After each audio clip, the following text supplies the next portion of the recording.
नमस्कार, मेरा नाम डॉक्टर तरुण दुसाद है और मैं मंगलम प्लस मेडिसिटी हॉस्पिटल में स्पाइन सर्जन के पद पे कार्यरत हूँ। तो स्कोलियोसिस क्या है?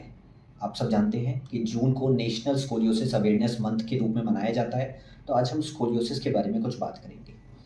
रीढ़ की हड्डी के साइडवेज टेढ़ेपन को स्कोलियोसिस कहा जाता है, या तो राइट साइड या लेफ्ट साइड। और स्कोलियोसिस के ज़्यादातर कारण पता नहीं होते।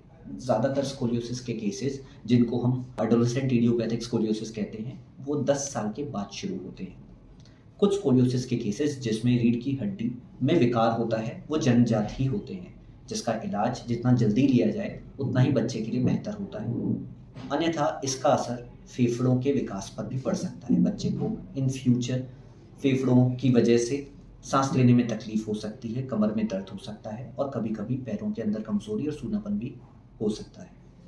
जब हम एडोलेसेंट इडियोपैथिक स्कोलियोसिस की बात करते हैं, जो 10 साल के बाद शुरू होते हैं, ये वाले ज़्यादातर केसेस लड़कियों में देखे जाते हैं।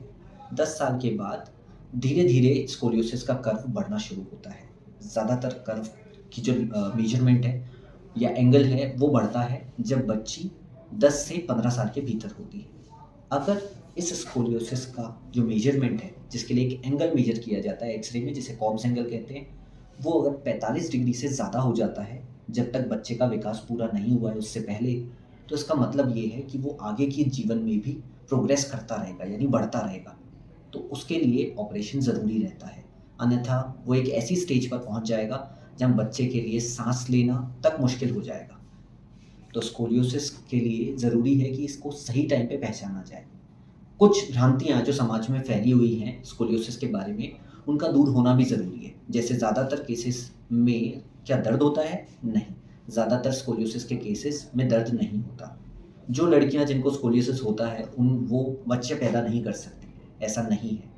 वो एक नॉर्मल फीमेल की तरह गर्भावस्था में जा सकती। इसका इलाज पूरी तरह से संभव है ऑपरेशन द्वारा, क्योंकि आजकल बहुत सारी नई टेक्निक्स आ गई हैं, जैसे न्यूरो मॉनिटरिंग, जिनके थ्रू आप स्कोलियोसिस का इलाज ऑपरेशन द्वारा बिल्कुल सेफली कर सकते हैं।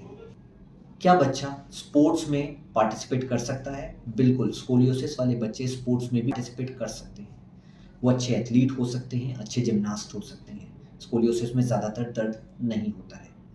तो ज़रूरी ये है कि स्कोलियोसिस के बारे में आप अवेयर रहें और सही टाइम पे सही ट्रीटमेंट के लिए डॉक्टर से परामर्श लें।